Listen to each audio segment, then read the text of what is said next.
Welcome to another episode of the Ultimate Intimacy Podcast. And we are so excited for today's guest. We had her on a long time ago. I think the podcast we did was from roommate marriage to romance marriage, and it was an awesome podcast. I think it's helped a lot of you. We're excited to have you back, Monica Tanner, and she's written a new book titled Bad Marriage Advice. And Amy and I were on a walk last night, and we can't talking about it, and we can't wait to hear what it is. what's in the book. So, welcome to the podcast. We're excited for the discussion today. Thank you. I'm so excited to be here. All right. So, how in the world did you come up with the idea for the book, Bad Marriage Advice? Because we've all been Yeah. given bad marriage advice. Right.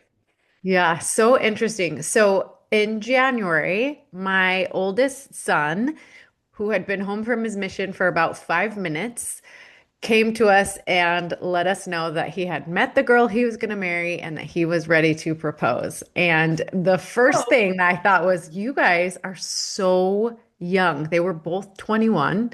Now, I don't have a huge leg to stand on because my husband and I got married when we were 22.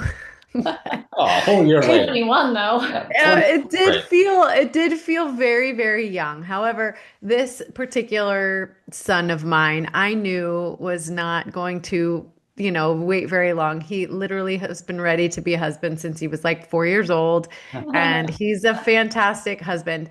But when he said that, I thought, oh my goodness, there is so much these kids need to know about marriage. And so I sat down to kind of write him a note. And what happened was, what kept coming to me was like all of the things that people were going to tell him that were going to be problematic, that my husband and I kind of learned the hard way in marriage.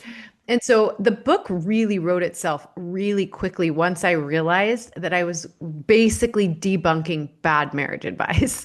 And so I would literally wake up in the morning and have like a whole chapter that just basically wrote itself. So it was really, really fun. But the book consists of 15 pieces of really common, quippy, cliche pieces of marriage advice that really well-meaning people give us, right? But it's like these quippy little cliches have been passed down from generation to generation, Mhm. and at the very least, they're outdated. At the worst, they were never good Yeah. advice. And so I think couples now are looking for something more out of their marriage. And so what I did was I went through each of the pieces of bad advice, talked about why it was bad advice and how they could basically communicate better. So, Love it. Yeah, Okay. what a great way to come up with the ideas as well, too. Okay, so on our walk last night, we were just joking around and we're like, I wonder if she's gonna have in there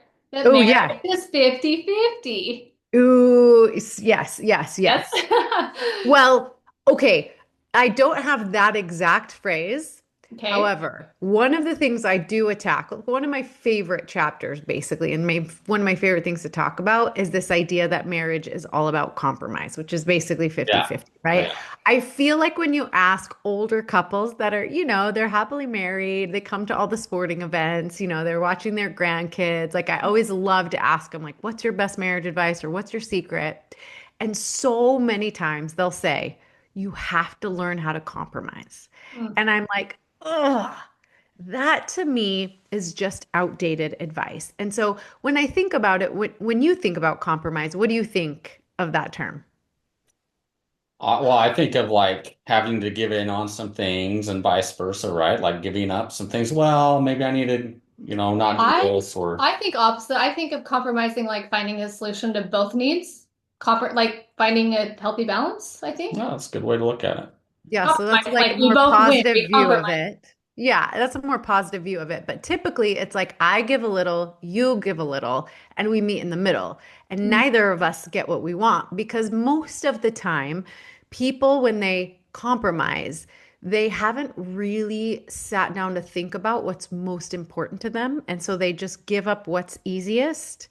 And you end up with a solution that's like neither one of their zones of genius, right? And so, what I teach in the book is this idea called collaboration. And I talk about this a lot because there's no reason to ever compromise now. We have so many resources, so many options. Modern day is incredible if you think about the how far we've come in like how we work, how we educate our kids, where we live. You have so many options about how to do things now. It's not like the husband goes to work and works for 50 years for the same company and then draws a pension. Like that's how things used to work. And you sent your kids to the local schoolhouse. It's like there are so many different ways to do things. Not only that, but like places to eat. There's like Asian, Mexican fusion, like anything you could come up with, we have now, right? And so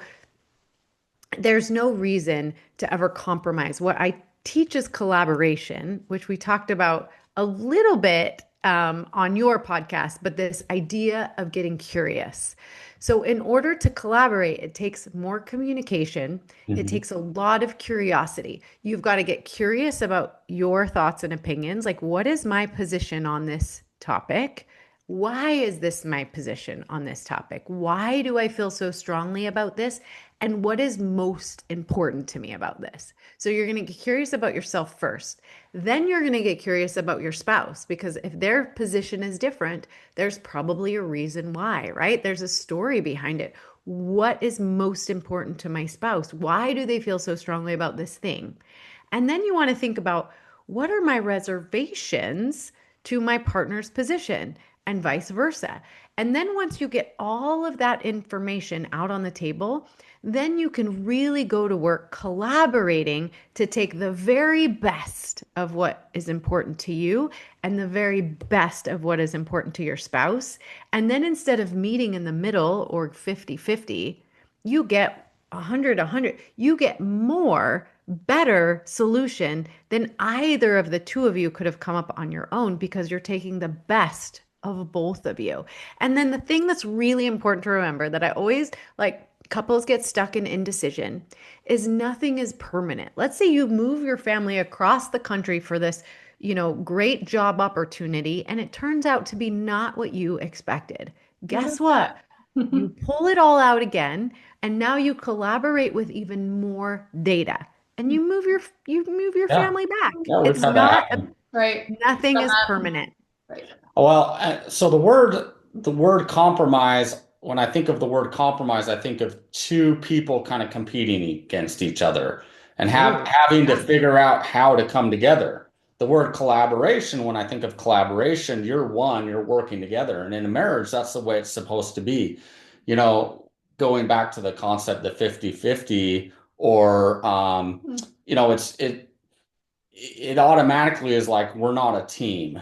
How do we become a team? And so when you said the word compromise versus collaboration, one felt like separate, having to figure out how do we get closer to each other. The other one felt like already a team unit, working together on whatever the problem is or whatever needs to be worked on. Totally. And one of the biggest criticisms of compromise is that you get a lot of keeping, right? Like you picked the restaurant last time. I said I'm sorry last time. Like, it's like a lot of like who's doing what. And you're right, it totally goes against this idea of working as a team. What are your strengths? What are my strengths? What's your perspective? How do we mesh it together with my perspective and see more options than less? Yeah. And in our experience, scorekeeping, I mean, there's nothing more detrimental, in my opinion, than scorekeeping because if you're always trying to keep things equal, nothing's ever going to be equal, right? Like I might have a different looking day than what Amy has. And so naturally, there's going to be days where she picks up more. There's going to be days I may have to pick up more. And so it's working together as a team to accomplish things rather than trying to just keep everything equal all the time. Yeah, and you can collaborate on things big and small. In the book, I tell this story about Ben and I's 7-year wedding anniversary, and he planned this really cool trip to San Francisco. And for me, a celebration in a place like San Francisco means seafood and eating on the wharf at an expensive restaurant and watching the sunset over the water, right? Like that's my idea of an anniversary dinner, right? And my husband doesn't want any part of any of that. He doesn't want to spend a lot on dinner. He doesn't like seafood. And he's like, how can we not do any of that, right? And so the way we collaborated, not compromise. So like compromise would be like, okay, let's eat at Chili's because you can get Yeah. cheap seafood and I can get a burger. And then neither of us really got what we wanted, but we met in the middle, right? Mhm. Or we could collaborate, which was I chose the restaurant. So I picked a really expensive, nice seafood restaurant on the wharf overlooking the water. I got everything I wanted. And if you've ever been to San Francisco, you know that this is the setup. You walk across the street from the wharf, and my husband went and got In-N-Out. And he brought his burger and his shake into this really nice restaurant. And the waitress was like, "Oh my gosh, sir, you can't bring that in here." And he was like, "Listen, it's our anniversary. My wife picked the restaurant. She wants to eat here, and I don't like seafood." And she's like, "Give me one sec." And she went and she got a plate and she got a fancy glass from the bar. And she poured his milkshake in it and plated Nice. his So cute. burger. And we sat there together and he got everything he wanted, a really cheap burger. And I got everything I wanted, a really nice, plate of crab legs and drawn butter overlooking the sunset on the water. And it was like the perfect anniversary for both of us. There was no need to meet in the middle because we both got exactly what we wanted. Oh, that's And a can you great example. imagine that situation in so many other marriages where they haven't learned that tool?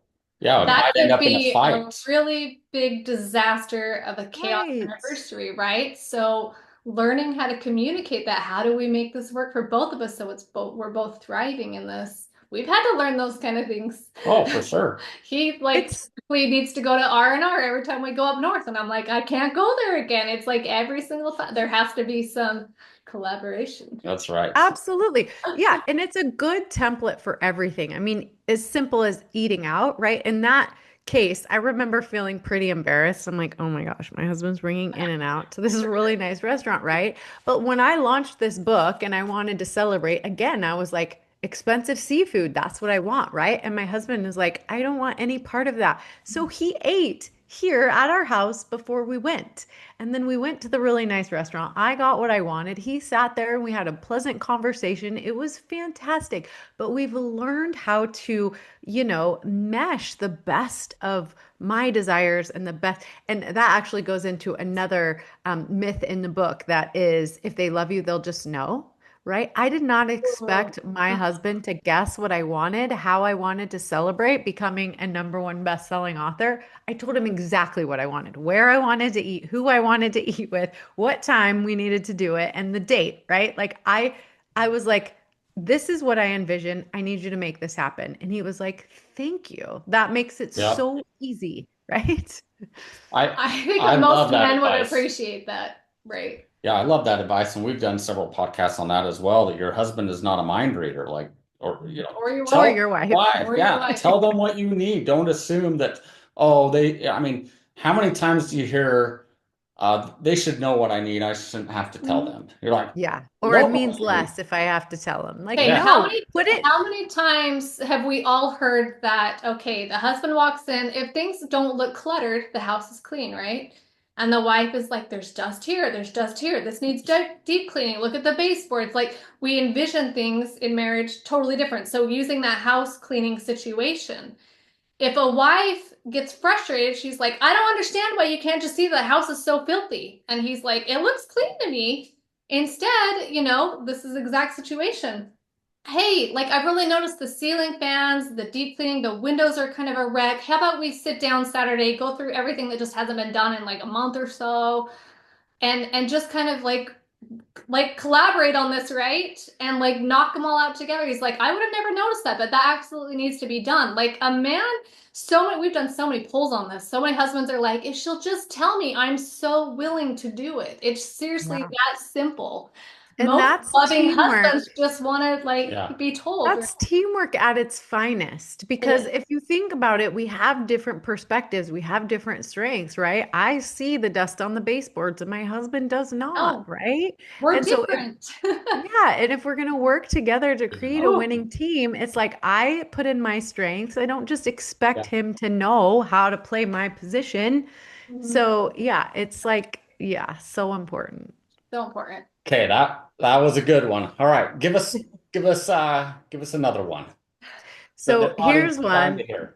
Here's one that I think our listeners, like our in our cultural ideals, will, and I hear this all the time, and it's like nails on a chalkboard. Actually, most of them are. But this one, you hear marriage experts talk about this all the time. Take divorce off the table. Like, we don't even talk about the D word. It's not an option. We're in this for the long haul. And I go, really?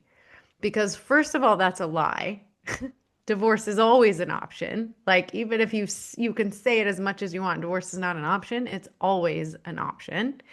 And two, why would you create a marriage of obligation? Now, the topic that you and I love to talk about is sex, and sex as an obligation isn't going to get you anywhere, right? You have Yeah. to have a choice-based intimate relationship, just like you have to have a choice-based marriage. So what feels better? A partner that chooses me each and every day, even when I fall short, even when I don't show up as I wanted to show up, like we're choosing each other and you feel chosen, or a marriage of obligation. Like, well, I don't have to do anything because he's not going anywhere, she's not going anywhere. So, what Yeah. point do we Yeah. have to actually improve ourselves or communicate about a better way to do it, right? And so, every time I hear that marriage advice of take divorce off the table, don't even talk about it, I go, yeah, let's not do that because that's so destructive. Well, I almost feel like just kind of like what you've said, if those things are options, it's going to make you maybe work harder or fight harder to have the marriage that you want, right? Knowing that, okay, I don't Exactly. want that to happen. How do we have a better marriage, versus, you know, okay, this is never going to happen. So now we can just, I don't need to worry about what his needs are, or vice versa, what her needs are, things like that, right? Because no Right. matter It's what, the we're not going difference anywhere. between you're stuck with me, deal with it, and how do we create a marriage that both of us want to be a part of? Both of us want to show up as our best selves, right? It's Yeah. totally different. Yeah. Our motto for our business is marriage should never be mediocre. We Mhm. truly believe that. We believe it shouldn't be flatlined where it's boring, where you're roommates, you're just okay with that. You're just pretty much like you said earlier, just compromising all the time.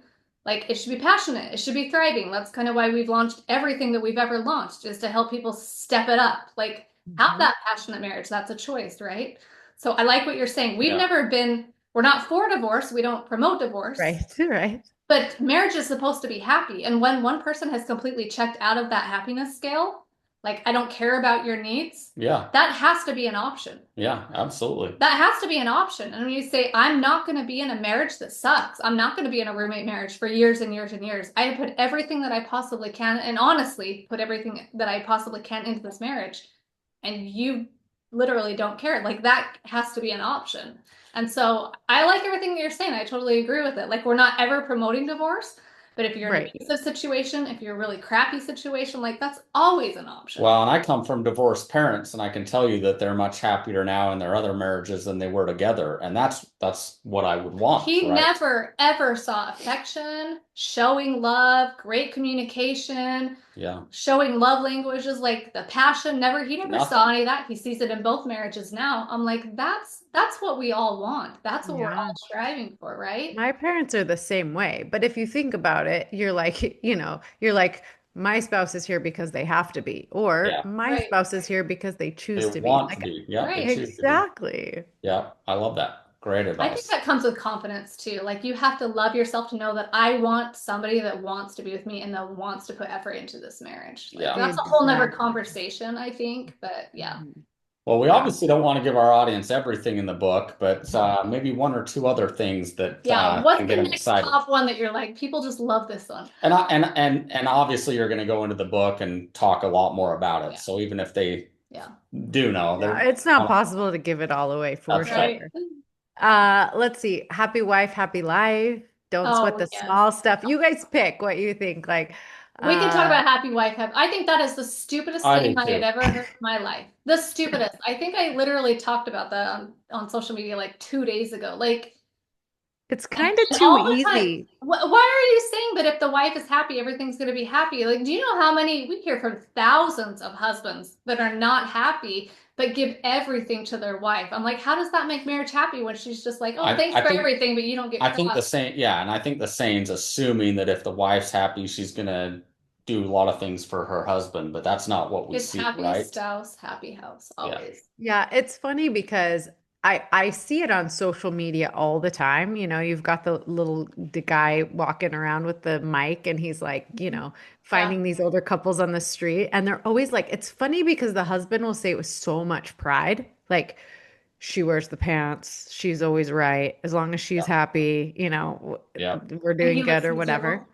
Yeah, and it's terrible. And I do think it's like I've talked to a ton of people now that the book has come out. Everybody's like, "Oh yeah, my father-in-law said that to me or my dad said that to me." And like what I don't understand is happy wife, happy life. Sure. It sounds really noble. It rhymes. But why not happy spouse, happy house? That also rhymes and also is much more inclusive.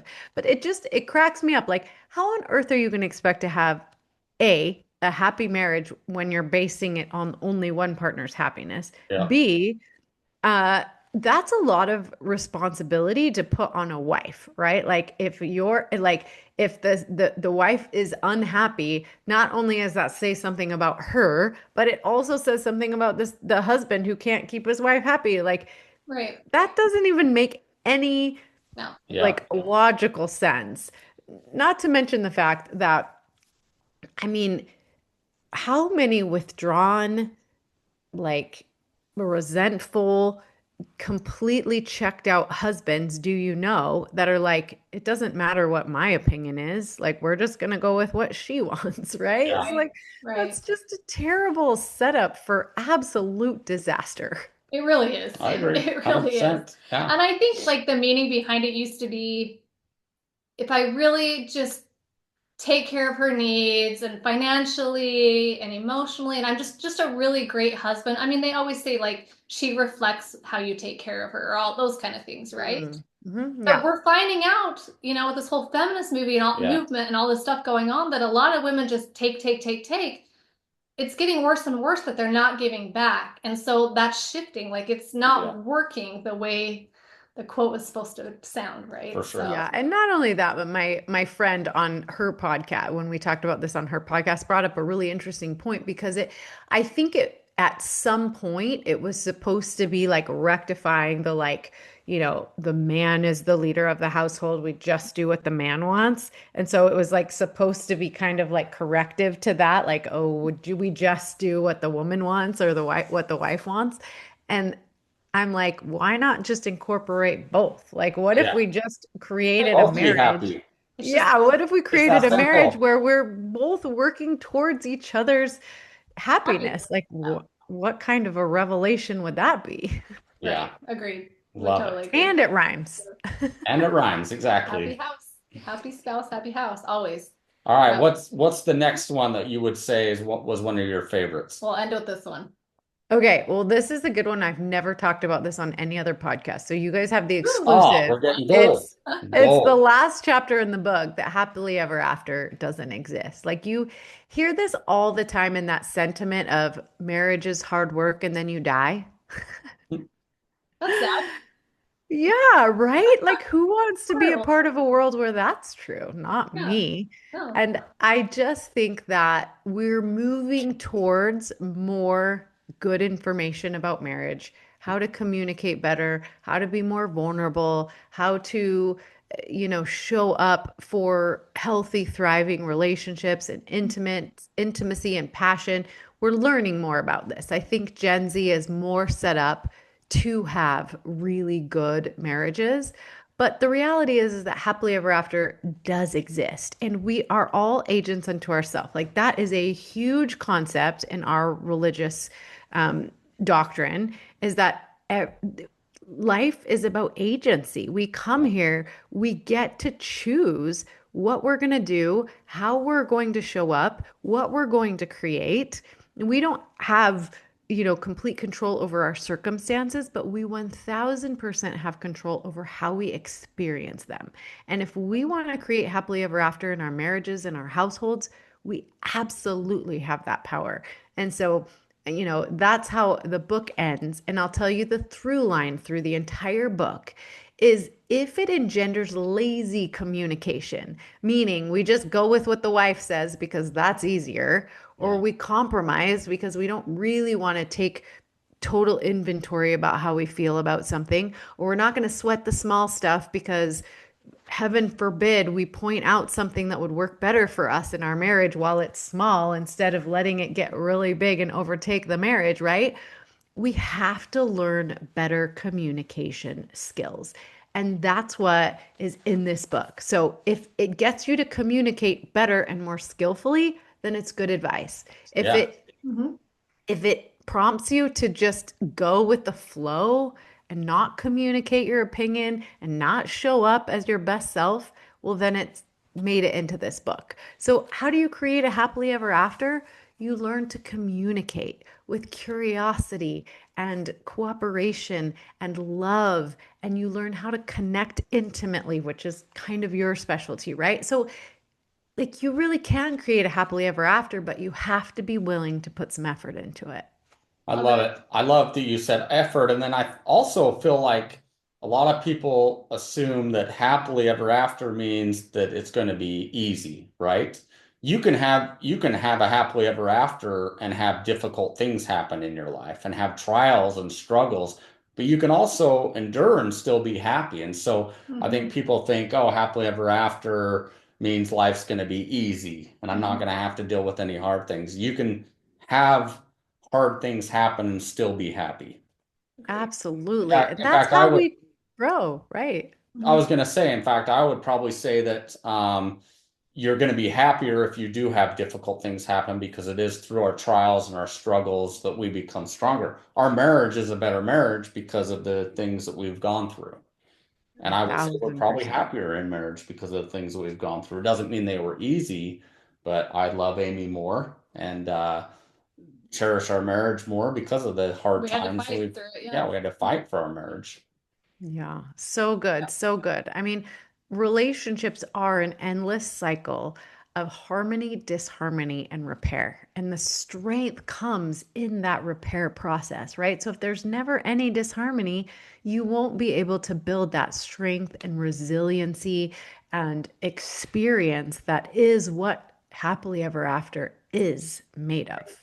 Yeah. Beautiful. Amen Love to it. Well, that. I'm obviously excited to know what all the rest of it is, so I'll have to get the book and read it. Mm-hmm. Yeah, do you want to But tell us where to get it and where to find you? Absolutely. You can just go straight to Amazon and type in bad marriage advice. You can go to badmarriageadvice.com to get all the different options that go with the book. Or you can find me and all of my free resources like my podcast and how to work with me at monicatanner.com. Perfect. perfect. Thank you so much, Monica. Appreciate you being on, and I'm sure we'll do it again in the future. Yeah, thank you guys so much. Thank Have a good one. you.